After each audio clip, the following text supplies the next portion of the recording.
This is super interesting. Our old friend Andrew Yang, who ran for the Democratic presidential nomination this year, is already leading a poll for New York City mayor, even though he's not running yet. And there's been a movement to draft Andrew Yang to be New York City mayor. He's not yet a candidate.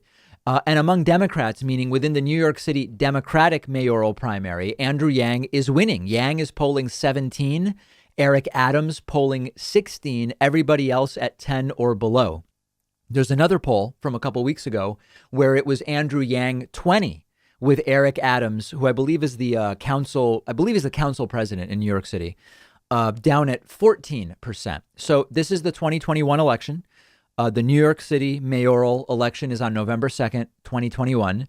The primary is on June 22nd. So we're already only 6 months from the New York City mayoral primary. And in the grand scheme of things, that's pretty soon. It'll just be 5 months once Joe Biden is inaugurated. Now, the current New York City mayor, Bill de Blasio, is term limited from running again. And this upcoming election is going to be the first one in New York City using ranked choice voting. So there's a bunch of very interesting things related to this. It's very early. The polling is basically a tie within the margin of error in this latest poll. And Andrew Yang hasn't even announced. And that's exactly what makes this so interesting. Without even being a candidate, merely with the rumor of being a candidate this early, Andrew Yang is already doing really well. Now, at the same time, even though Andrew Yang is not yet running, he has signaled that he is likely to run in a few different ways. First of all, there are lots of people claiming they've been told privately that Andrew Yang plans to run for New York City mayor. Second, there are people saying that Andrew Yang has actually decided to run and is simply waiting for January, maybe after Joe Biden's inauguration, to make the announcement. But Andrew Yang has been meeting with some important New York City figures, Corey Johnson, who's Speaker of the City Council, to talk about running. He's hired as advisors Bradley Tusk and Chris Coffey, who advised Michael Bloomberg when Michael Bloomberg ran for mayor. So I think this is very interesting for a number of different reasons. Number one, Andrew Yang would bring a sort of pragmatism to the office of mayor that Bill de Blasio, even for as well-intentioned as he may be, I think lacks. And I think that would be a very interesting aspect. You know, one of the critiques of Andrew Yang is that as president, Andrew Yang's approach of sort of like the tech CEO, consultant, technocratic approach, that it's not well suited for the president. It actually may be well suited for New York City mayor in some ways, which we'll dig into if indeed he announces. Number two, there's going to be many people who, if Andrew Yang does announce that he's running for New York City mayor, who are going to say Andrew Yang's not really progressive. And there are going to be other New Yorkers, maybe not in the Democratic primary, but I'm thinking of Staten Island Republicans, who are going to say Yang is a socialist because he believes in universal basic income, which was one of his main distinguishing policy ideas during the Democratic primary. So you're going to have, I mean, listen, it's no different than with Biden, where the progressive left says Biden's not very progressive and the right says Biden's a socialist, communist, Venezuelan, Marxist, Stalinist, whatever. It'll be even further exacerbated because this is all, you know, millions of people in a very small geographical area. So I think the contrast will be very notable. And number three, there's an interesting identity story here as well. Andrew Yang would be only the second Asian American candidate to even run for mayor. The other was John Liu in 2013. And then number four, because Andrew Yang has such nationwide name recognition, it would be very interesting to see how beneficial that is in a New York City race.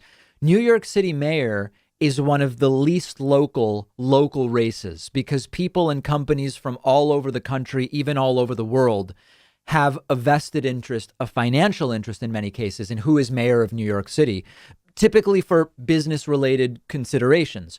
What I wonder if Andrew Yang has thought of, and he probably has, I would imagine he has been thinking about it, is that New York City mayor is a job where almost no matter what you do, you are going to have a large swath of New Yorkers furious with you about the job that you've done.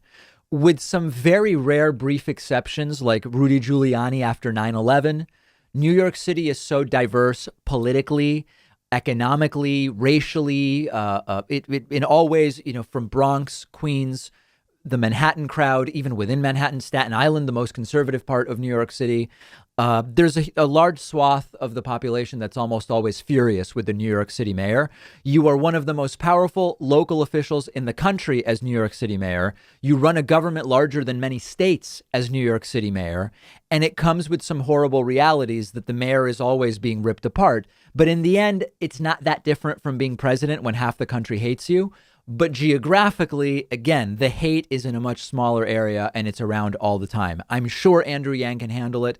Every expectation is that we'll hear from him next month about whether or not he decides to run. And many reports that it's a foregone conclusion that he's running. He simply is waiting to announce. So let me know your thoughts. I think there were ideas of what about if he runs for governor somewhere? What if Andrew Yang runs for Senate somewhere? But New York City mayor is very interesting, and I'd be curious to hear your thoughts about it.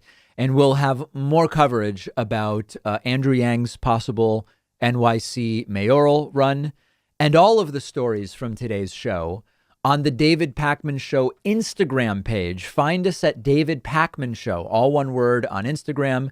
And you can find me on Instagram at david.pakman.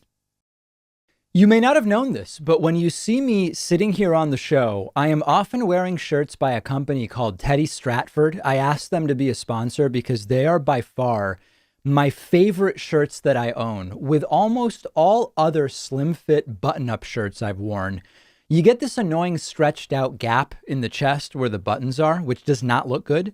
But what makes Teddy Stratford shirts unique is this patented zipper that's hidden underneath the buttons, which actually prevents the chest from looking weird and stretched out like that. It looks really good. And just all around, they cut the entire shirt in a specific way that makes your upper body look a lot better. It's just a much nicer and more stylish fit than you get from other shirts. And they hand make everything with 100% Egyptian cotton and flat felled seams, which means it's going to be a lot more durable than other shirts and last a lot longer, which I really love. Go check them out at davidpakman.com/Teddy. The link is down below and they'll give you 15% off your first order if you use the coupon code PAKMAN at checkout.